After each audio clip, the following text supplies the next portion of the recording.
Cinderella, a revolting rhyme by Roald Dahl.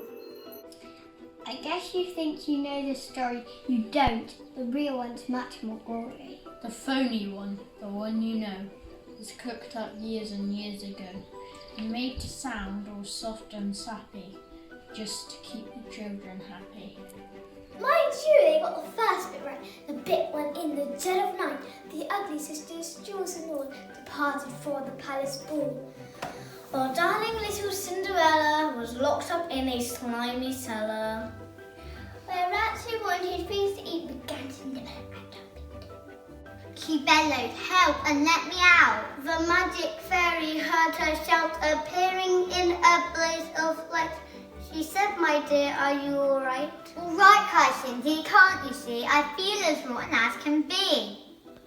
She beat her fist against the wall and shouted, "Get me to the ball! There's disconnected palace, the rest have gone and I'm jealous!" I want a dress, I want a coat, and earrings and a diamond brooch, and silver slippers, 2 of those, and lovely nylon pantyhose. Done up like that, I'll guarantee the handsome prince will fall for me. The fairy's head hung on a tip. She gave the wand a mighty flick. And quickly, in no time at all, Cindy was at the palace ball. It made the ugly sisters wince to see her dancing with the prince. She held him very tight and pressed herself against his manly chest. The prince himself turned a pulp. All he could do was gasp and gulp. Midnight struck. She shouted, "Oh heck, I've got to run to save my neck." The prince cried, "Alas, alack." The prince grabbed her dress to hold her back. As Cindy shouted, "Let me go!" The dress was ripped from head to toe. She ran out in her underwear and lost one slipper on the stair. The prince was on it like a die. He pressed it to his pounding heart. "The girl the slipper fits," he cried. "Tomorrow morn shall be my bride." I'll visit every house in town until I've got the maiden down. Then rather carefully, I fear, he placed it on a crate of beer.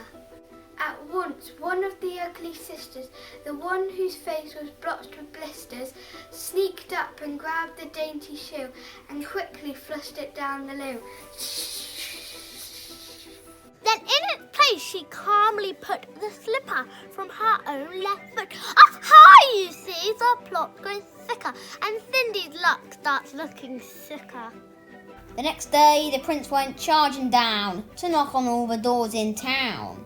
In every house the tension grew. Who was the owner of the shoe?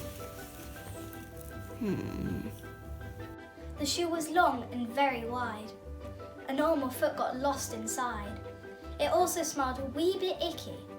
The owner's feet were hot and sticky. Thousands of eager people came to try it on, but all in vain. Now came the ugly sisters go. One tried it on, and the prince screamed, "No!" But she screamed, "Yes, it fits! Whoopee! So now you've got to marry me!" The prince went white from ear to ear. He muttered, "Let me out of here." "And no, you don't. You made a vow. There's no way you can back out now." Off with her head, the prince roared back. She chopped it off with one big whack. This pleased the prince, he smiled and said, "She's prettier without her head." Then up came sister number 2, who yelled, "Now I will try the shoe." "Try this instead," the prince yelled back. He swung his trusty sword and smack. Her head went crashing to the ground. It bounced a bit and rolled around. In the kitchen, peeling spuds, Cinderella heard the thuds of bouncing heads upon the floor and poked her own head around the door. "What's all the racket?" Cindy cried. "Mind your own biz," the prince replied. Poor Cindy's heart was torn to shreds. "My prince," she thought, "he chops off heads." How could I marry anyone who does that sort of thing for fun? The prince cried. "Who's this dirty mutt? Off with her nut, off with her nut."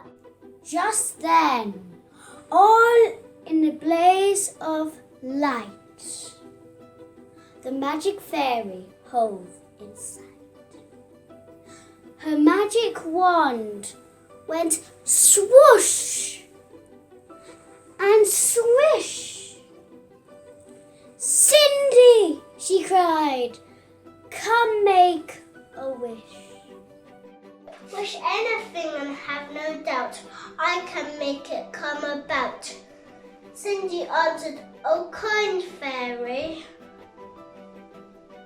next time I will be more well."